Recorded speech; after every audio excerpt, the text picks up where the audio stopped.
প্রিয় ছাত্রছাত্রীবৃন্দ, আমি প্রশান্ত স্যার,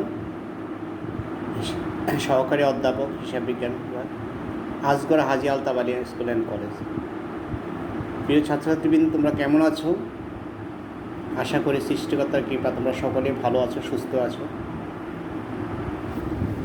আজ তোমাদের মাঝে আমি হিসাব বিজ্ঞান প্রথম পত্রে একটা গুরুত্বপূর্ণ অধ্যায় নিয়ে আলোচনা করব। ব্যাংক সংক্রান্ত লেনদেন, অর্থাৎ ব্যাংক সমন্বয় বিবরণী যাকে বলা হয়।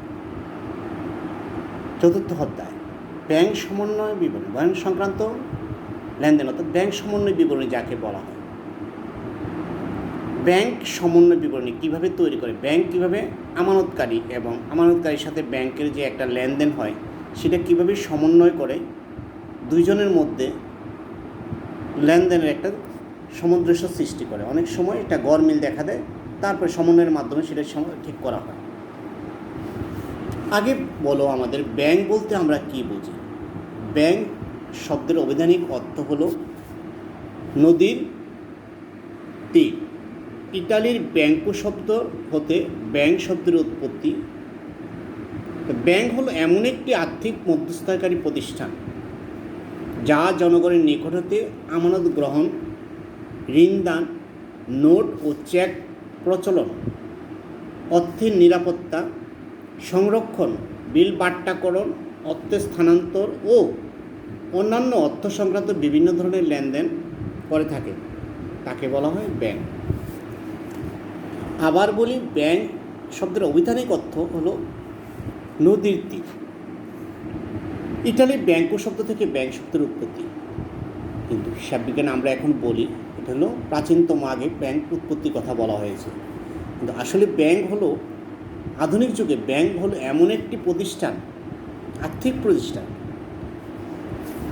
যার মাধ্যমে জনগণের নিকট হতে আমানত গ্রহণ করে, ঋণ দান করে, নোট ও চেক প্রচলনের, অর্থ নিরাপত্তা, সংরক্ষণ, বিল বাট্টাকরণ, অর্থের স্থানান্তর ও অন্যান্য অর্থ সংক্রান্ত বিভিন্ন ধরনের লেনদেন করে থাকে। ব্যাংক হিসাব চার প্রকার। আগে আমরা তিনটা শিখছি, এখন একটা আসবে আরেকটা। চলতি হিসাব, সঞ্চয় হিসাব, স্থায়ী হিসাব, বিশেষ ধরনের হিসাব। একটা নতুন, আমরা আগে তিনটা পড়েছিলাম, চলতি হিসাব, সঞ্চয় হিসাব, স্থায়ী হিসাব, এখন হবে বিশেষ ধরনের একটি হিসাব হবে। ব্যাংক জমার সমন্বয় বিবরণী, মানে ব্যাংক সংক্রান্ত সমন্বয় বিবরণী কিছু নমুনা ছক আমরা দেখি কীভাবে ব্যাংক সমন্বয় করে। দুইটা পদ্ধতির মাধ্যমে।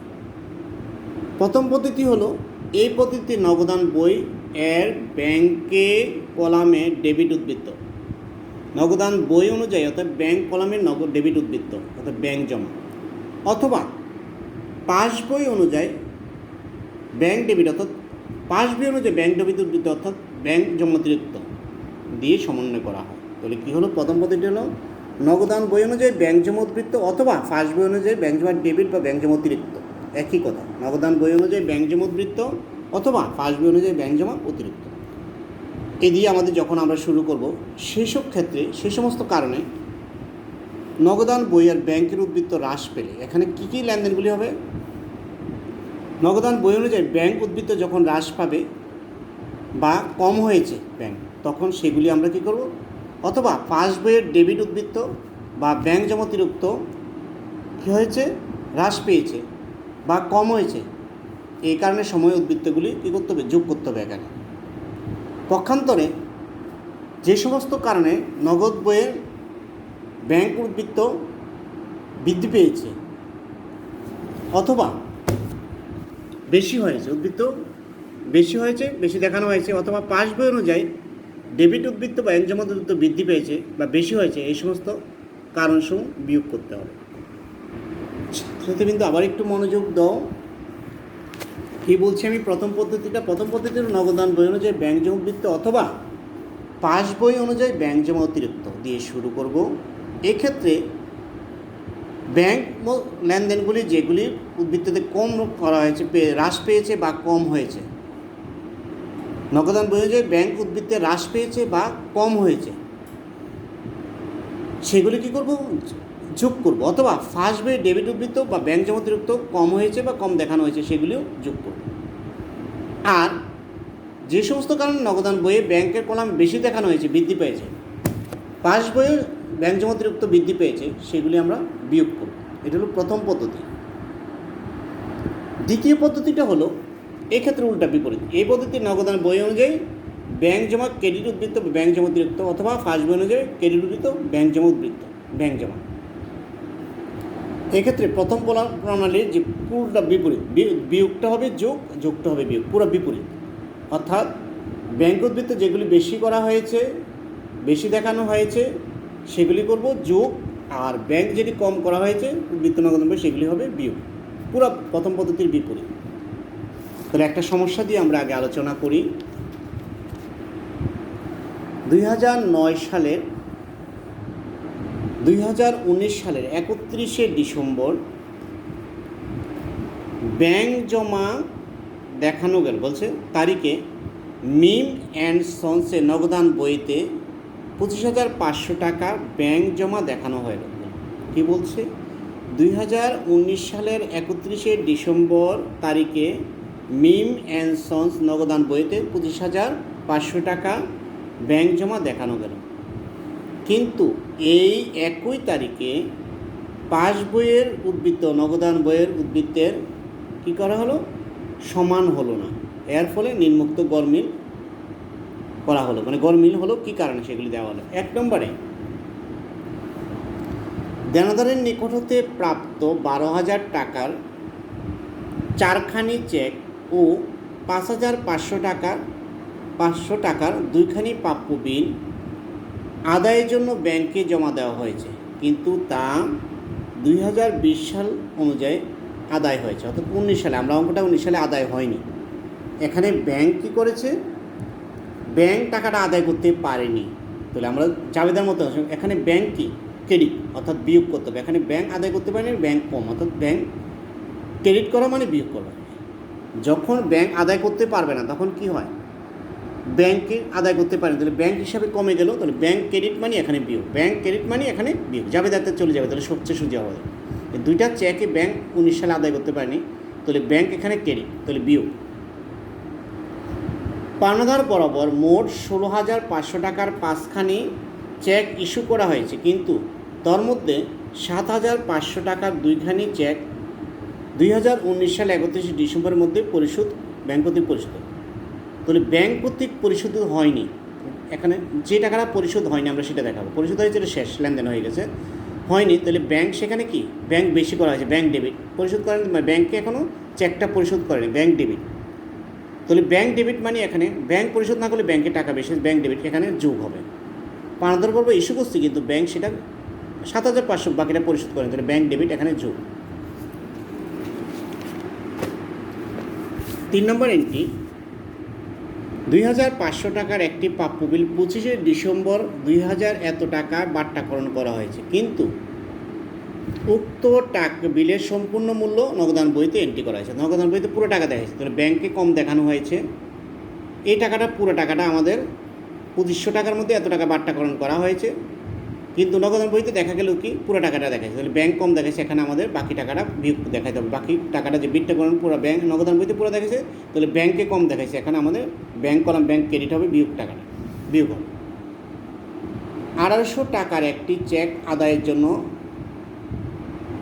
ব্যাংকে জমা দেওয়া হয়েছে, কিন্তু তা নগদান বইতে লিপিবদ্ধ করা বাদ পড়েছে। ব্যাংকে জমা দিয়েছে, তাহলে ব্যাংকে ডেবিট, তাহলে যোগ, নগদান বইতে লেখি না, কিন্তু ব্যাংকে তো জমা হয়েছে, ব্যাংক ডেবিট। একজন দেনাদারের নিকট হতে 4,000 টাকার ব্যাংক কর্তৃক সরাসরি আদায়, ব্যাংক সরাসরি টাকা আদায় করেছে, কিন্তু তা 31শে ডিসেম্বরের তারিখের মধ্যে নগদান বইতে লেখা হয়েছে। ব্যাংক আদায় করেছে, তাহলে ব্যাংক ডেবিট, সেটা যোগ। ব্যাংক আদায় করা মানে ব্যাংক ডেবিট, ডেবিট মানে যোগ। ব্যাংক কর্তৃক 1500 টাকার একখানা পদেয় বিল সরাসরি পরিশোধ করেছে, কিন্তু তা নগদান বইতে লেখা। এখন যদি বলো কোনো বিল যদি ব্যাংক পরিশোধ করেছে, ব্যাংক ক্রেডিট, তাহলে বিয়োগ। ব্যাংক কর্তৃক বিনিয়োগ সুদ এত টাকা সরাসরি আদায় করেছে, ব্যাংক সরাসরি আদায় নগদান বইতে দেখায়নি, তাহলে ব্যাংক আদায় করেছে, ব্যাংক ডেবিট মানে যোগ। কিন্তু আদায়ের জন্য ব্যাংকে কী বলা হয়েছে? এত টাকার একখানা চেক সরাসরি পরিশোধ করা হয়েছে, কিন্তু ব্যাংক কর্তৃক সরাসরি এত টাকার একখানা পদে বিল পরিশোধ করা হয়েছে।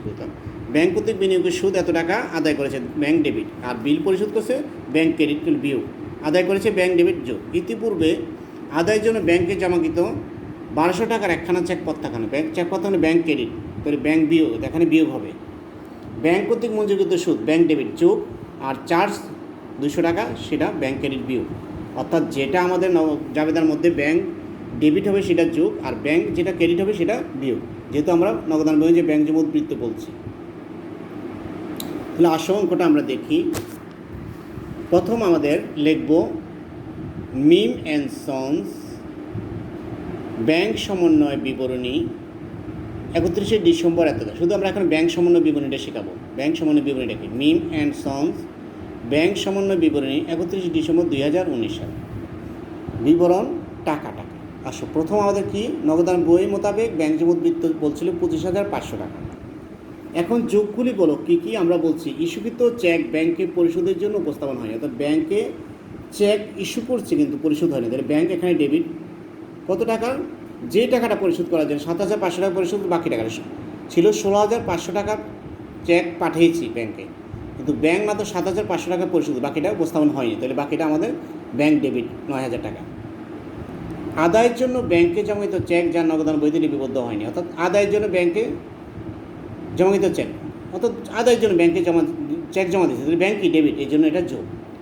ব্যাংক কর্তৃক দানাদার নিকট সরাসরি আদায়, তাহলে ব্যাংক ডেবিট যোগ।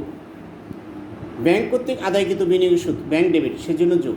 ব্যাংক কর্তৃক মঞ্জুরকৃত সুদ ব্যাংক ডেবিট, সেটি যোগ। তাহলে টোটাল যোগগুলি হলো আমাদের 19,600। আগে ছিল ব্যাংকের উদ্বৃত্ত ছিল আমাদের 25,500, এখন ব্যাংক ডেবিট করলাম আমরা 19,600। তো টোটাল যোগ হলো 45,100 টাকা। 45,100 টাকা। আসল বিয়োগগুলি কি? ব্যাংক আদায়ের জন্য ব্যাংকে চেকে প্রাপ্য বিল আদায় হয়নি, অর্থাৎ ব্যাংক দুইটা চেক আদায় করতে পারেন, তাহলে ব্যাংক ক্রেডিট, এই জন্য দুইটা চেক যোগ করে আমরা দেখবো 18,000, 12,500, 5,500, দুইটা চেক হলো 18,000 টাকা, এটা আদায় করতে পারেন, ব্যাংক ক্রেডিট, এই জন্য বিয়োগ।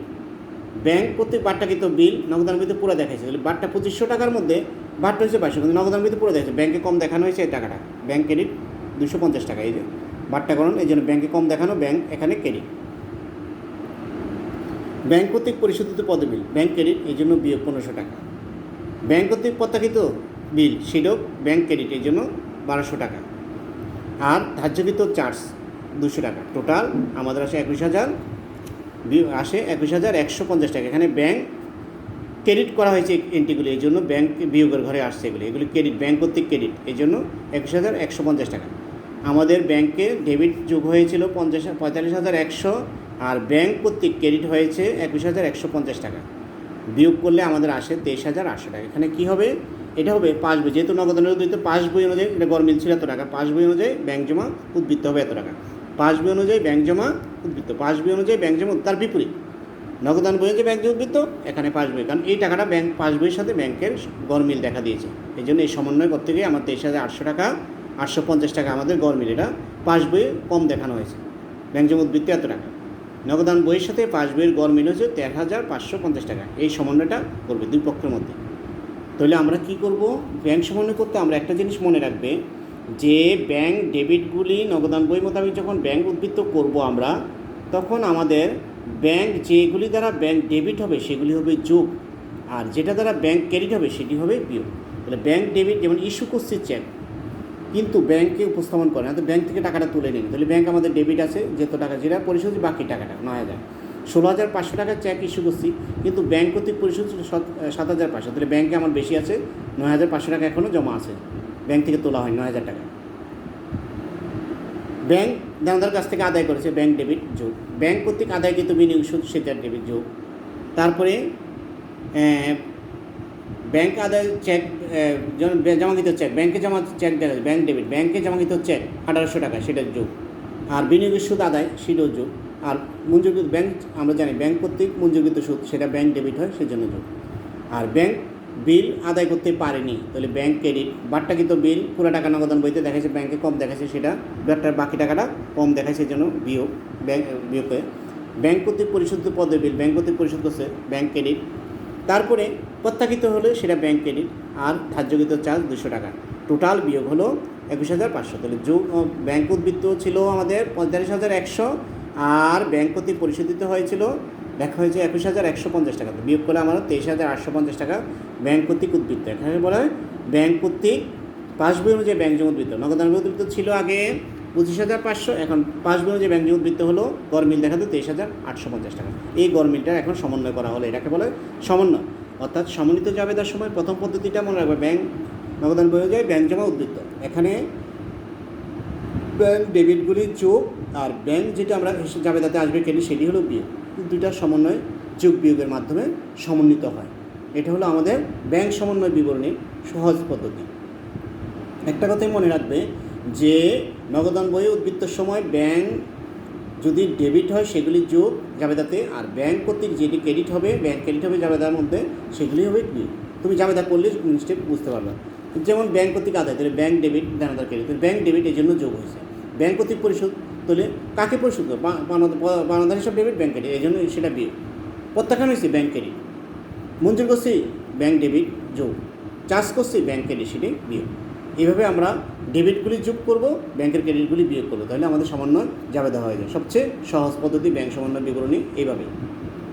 ধন্যবাদ ছাত্রছাত্রীবৃন্দ, ভালো থাকো তোমরা, সুস্থ থাকো, আর বাসায় বসে একটু মনোযোগ দিয়ে লেখাপড়া করবে, কারণ পড়ালেখার বিকল্প কিছু নেই।